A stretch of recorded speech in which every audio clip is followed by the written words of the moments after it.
Si on est venu ici, tout simplement, c'est parce que j'avais été invité à rencontrer Pierre Rabhi. Et Pierre Rabhi m'avait beaucoup impressionné dans des conférences qu'il avait faites. Et il m'avait réchauffé le cœur, il faut dire, le Pierre Rabhi. Et je lui ai demandé à emmener toute l'équipe de Graines de Noé pour partager ce qui se vit ici. Voilà. Et ce matin, j'ai bien apprécié ce qu'a créé Pierre Rabhi à travers l'association Terre et Humanisme, où on travaille la vie du sol. Et puis cet après-midi, on va le rencontrer.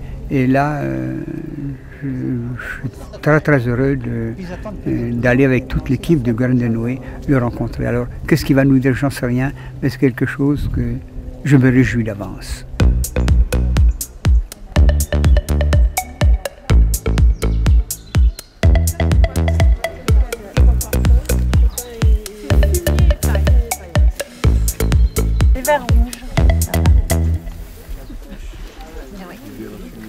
Ah oui, il est très le vert à fruits. Il est petit celui-là encore, il est jeune encore celui-là.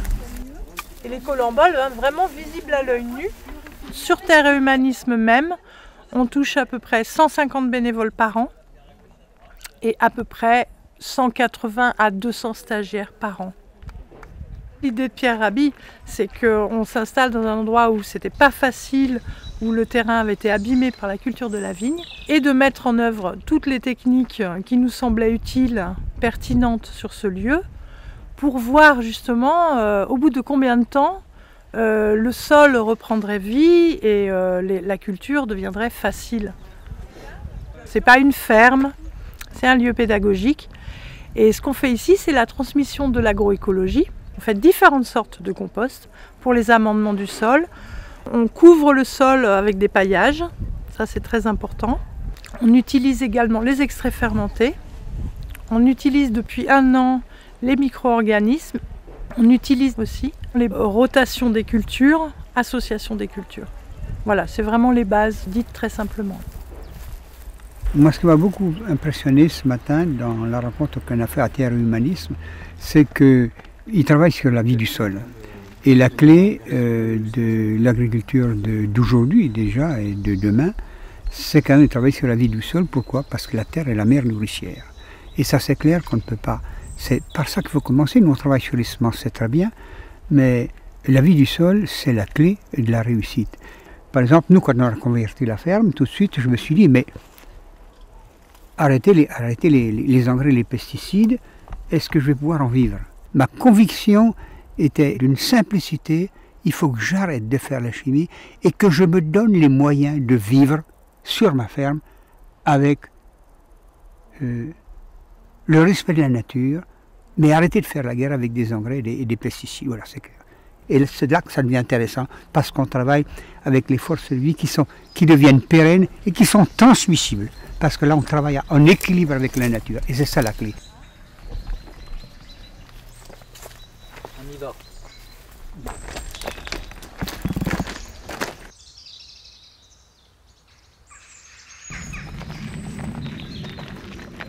Aujourd'hui, le pouvoir exorbitant qu'a pris la finance sur le destin collectif est honteux. Mais ce pouvoir, il leur est donné par les citoyens. Voilà. Quand on voit la brigade de pousseurs de caddies, vous savez que la grande distribution ne fait que pour collecter de l'argent. C'est pas la marchandise qui les intéresse. Ensuite, quand ils ont collecté l'argent des citoyens, eh bien, ils en font du pouvoir économique, et ils investissent dans les grandes structures, ils font fructifier leur argent, mais tout le monde est en train de pousser des caddies. Vous ne me verrez jamais pousser un caddie. Le seul capital que j'ai, moi, c'est ma vie. Voilà. Je ne suis pas un capitaliste, ma vie est un capital, donc j'essaie de le faire fructifier, mais dans le bon sens.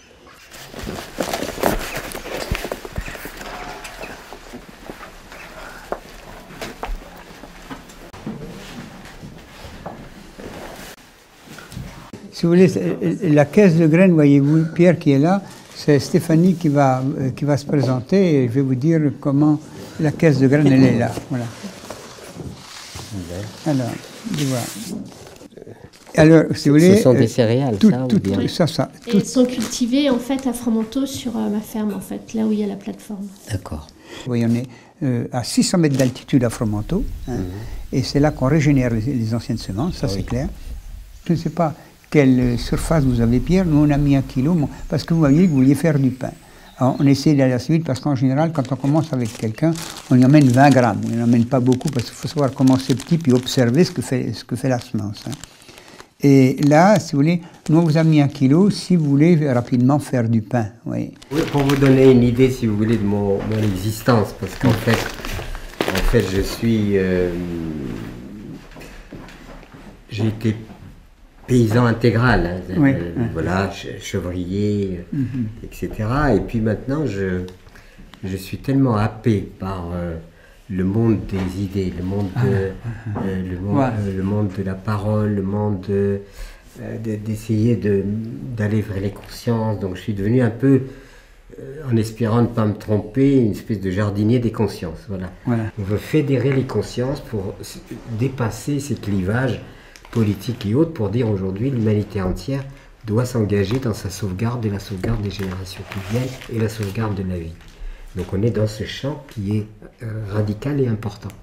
Mais vous croyez vraiment qu'on peut s'en sortir avec ce qu'on fait? À la condition qu'on devienne plus intelligent. L'humanité n'est pas intelligente. Oui, mais l'homme est bon. L'homme est bon. Il y a des éléments liés à il y a des ferments magnifiques. Oui. Parce que l'humanité n'a pas produit que des armes, des négatifs et de l'égorgement. Elle a produit aussi des gens qui ont une conscience et qui ont envie que la vie soit belle, qu'elle ait du sens. Voilà, il y a ça.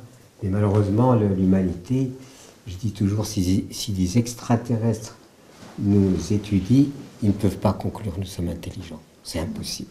C'est impossible. Comment voulez-vous qu'ils disent que nous sommes intelligents? Je ne crois pas. On a une planète magnifique, tout ce qu'on sait faire, c'est la détruire. Nous nous détruisons entre nous. Nous mettons tellement d'énergie, de créativité dans le négatif, que moi, ça me sidère. Alors, ce que je fais, j'ai déjà amorcé de rentrer un peu dans cet engagement de la sauvegarde de la biodiversité.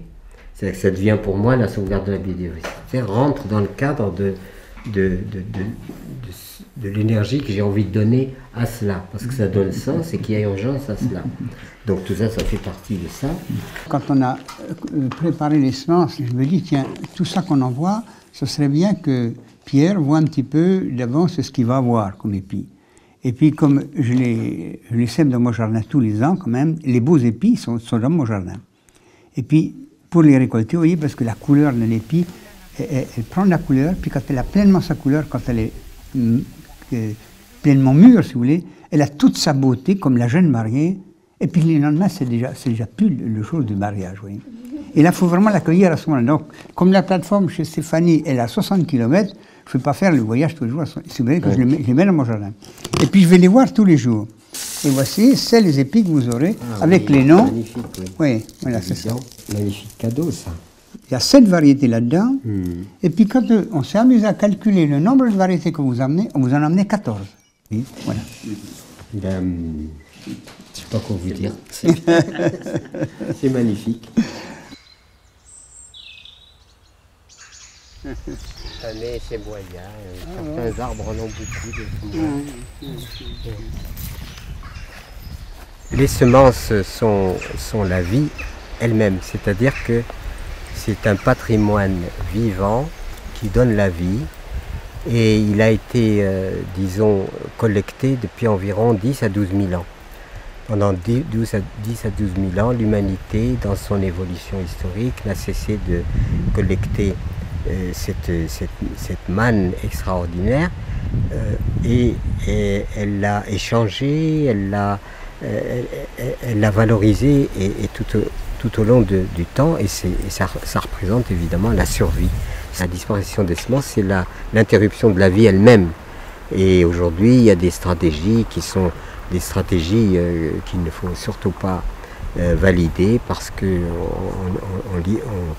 est en train de dissiper les semences transmissibles de génération en génération pour les remplacer par des chimères de type OGM et autres.